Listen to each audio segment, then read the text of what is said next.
Hello, I'm Pearl, 29 years old, and I've recently welcomed a new addition to the family. However, the birthing process was anything but smooth, thanks to my mother-in-law nearly causing me harm. I may sound a bit crazy, but allow me to share the tale. Let me start by giving you some background on my husband, Adrian.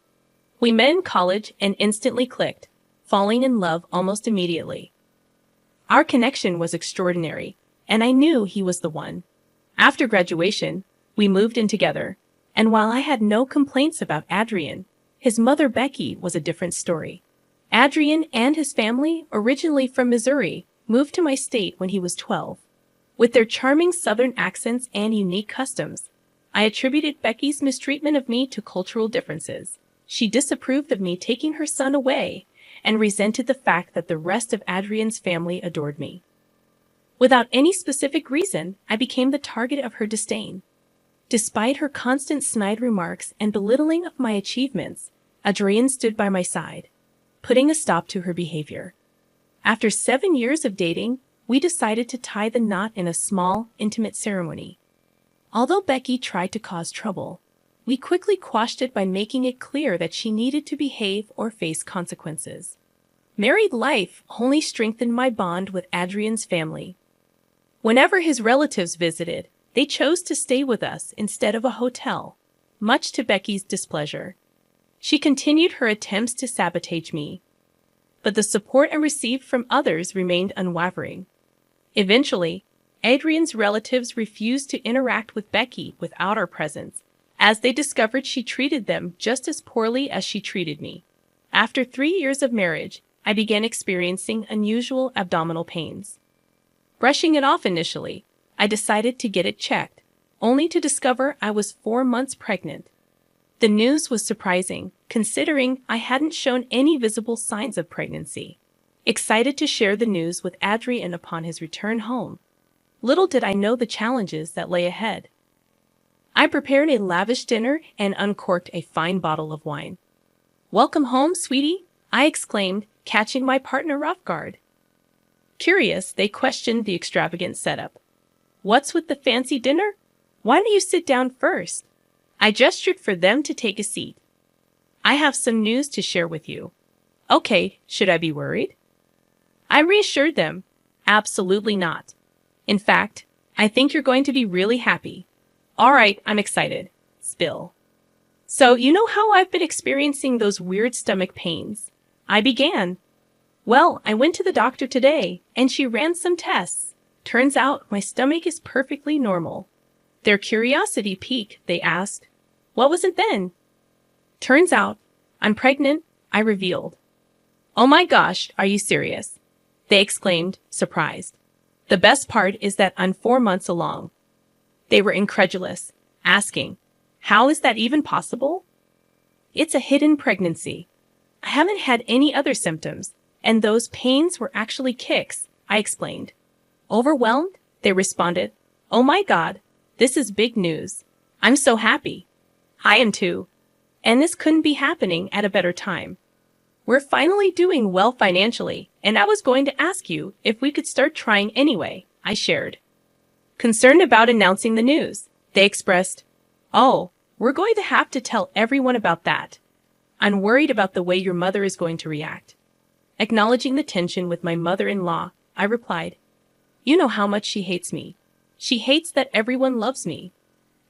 I'm worried that with the pregnancy announcement, I'm going to get more attention, and she'll hate me even more." Determined to address the issue, my partner reassured me, "If you're okay with it, I'll have a strong word with her about her behavior. You don't have to worry about a thing. The only thing you have to do is enjoy being treated like a princess." Heartened by their support, I agreed. I would like that talk and the princess treatment. I say we wait until we find out the gender of the baby before we have a celebration, though. They embraced the idea, saying, "I love that idea. Now, let's have a little celebration of our own." Eugene and I were elated with the pregnancy news, and though we hadn't made concrete plans, we had set aside some savings for the eventual arrival of kids. A month later, we shared the joyous news with our families. While my family was overjoyed, Adrian's family, except for Becky, reacted positively, Surprisingly, she barely reacted, scowling at us. Deciding to have a gender reveal party, we organized a backyard barbecue and invited both our families. Using the traditional cake cutting method, we discovered we were expecting a boy.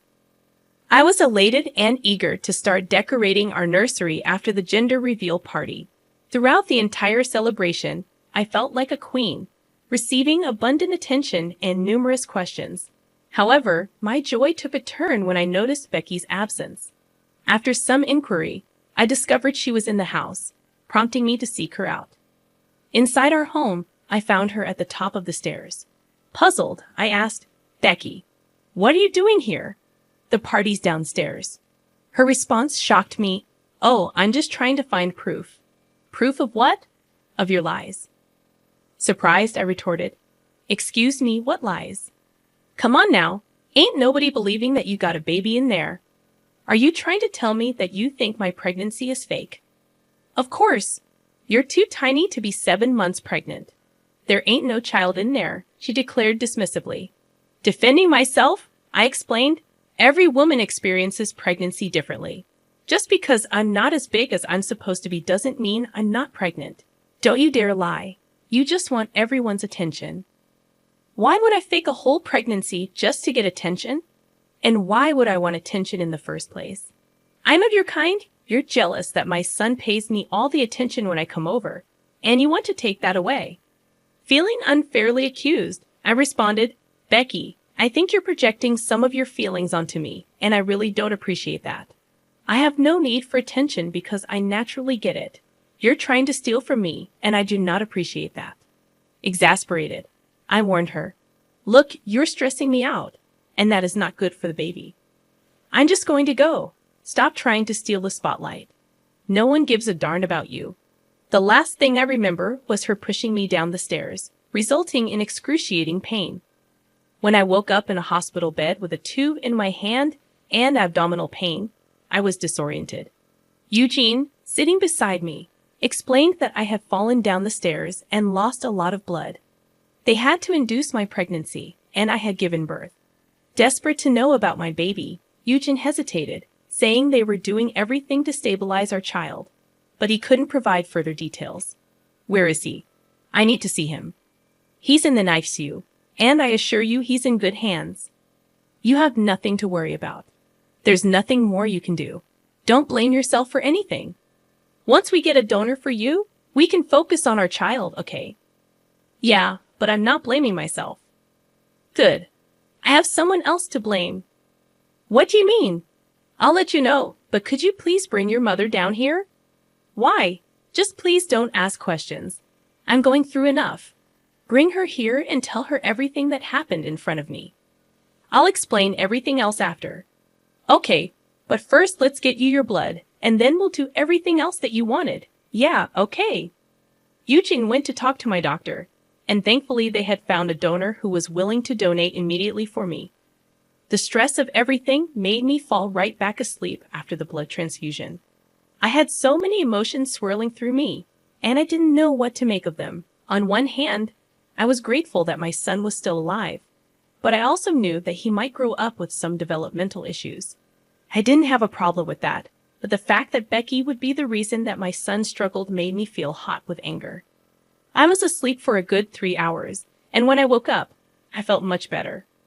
Once again, Eugene was next to me, and immediately rushed to my side when I woke up. "Hi, sweetie. You fell asleep for a little while. How do you feel right now?" "A lot better." "How's our son?" "They'd managed to stabilize him. He'll have to be in the NICU for the next 2 months.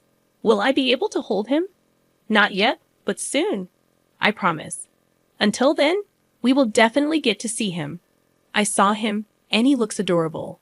"All right. I'm glad that everything's okay. But you wanted to see my mom, right?" "Oh yeah. Is she here?" "She's waiting outside. Shall I bring her in?" "Yeah. Hi, Pearl. How are you?" "Not doing so good, Mom. Eugene, did you update her on what happened?" "No, he didn't tell me anything. He just asked me to rush here." "Eugene, could you tell her what happened since I got here?" "Well, Mom, after you came running to us about Pearl slipping down the stairs, She ended up bleeding a lot. She had to get induced so she could give birth to the baby. Thankfully, the doctors and nurses managed to stabilize our son. He's just going to be in the NICU for a while now. Oh, you gave birth, Pearl. Congratulations. Don't even. Do you have something to say to me and Eugene? What are you talking about? Sweetie, you said Becky came running to you after I slipped, right?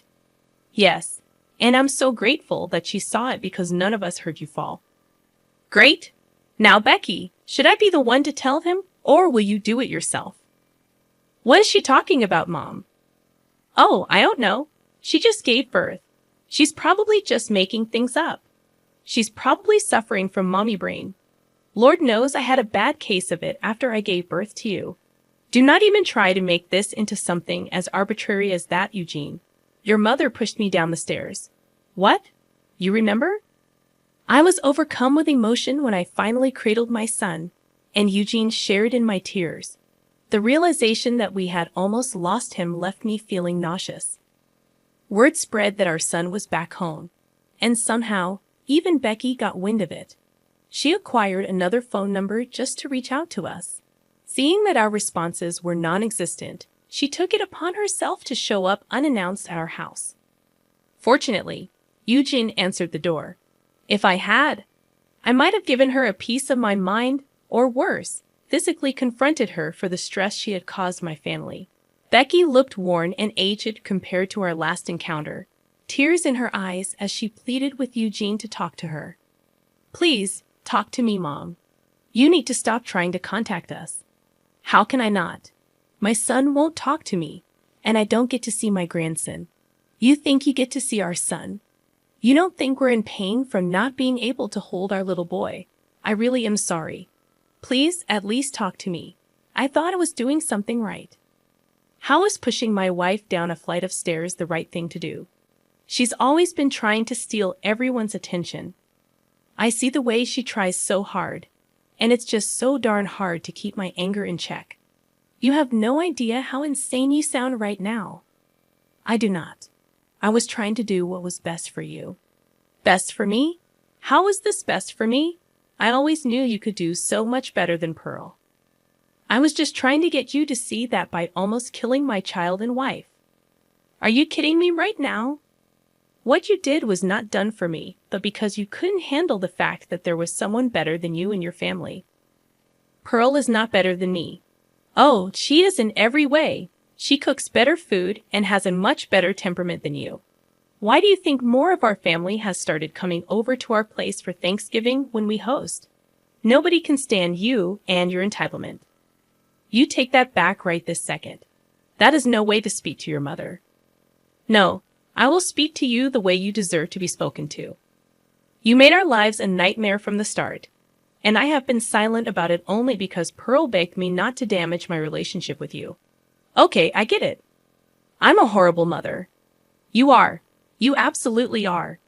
You're lucky that we're not going to the police about you hurting Pearl and our son. Oh, please. Like if you have evidence of it, it'll be my word against hers.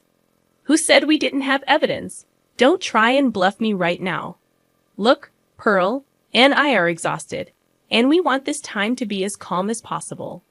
So, for the foreseeable future, I do not want to hear from or see you again. Do you get it? You can't do that. I want to see my grandson too. Oh, you are never seeing your grandson. What? You have no idea how much our son is going to suffer thanks to your jealousy. The least I could do is make sure that he never meets the source of his problem. I will fight for my grandparents' rights.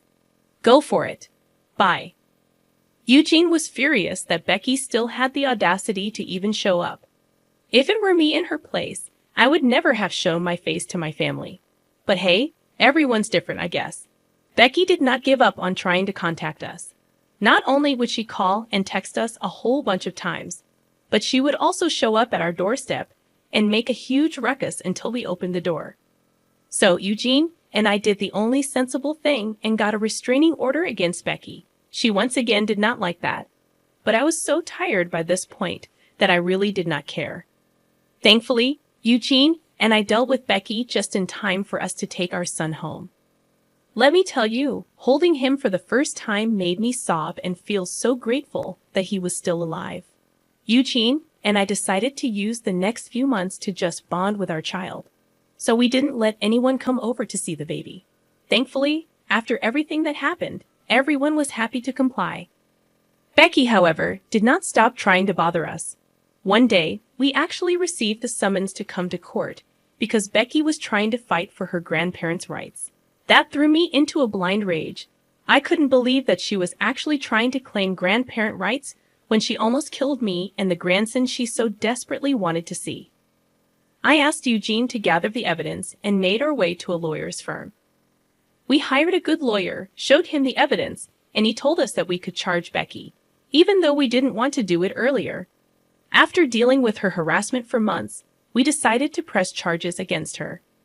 The trial that followed was truly something out of a movie.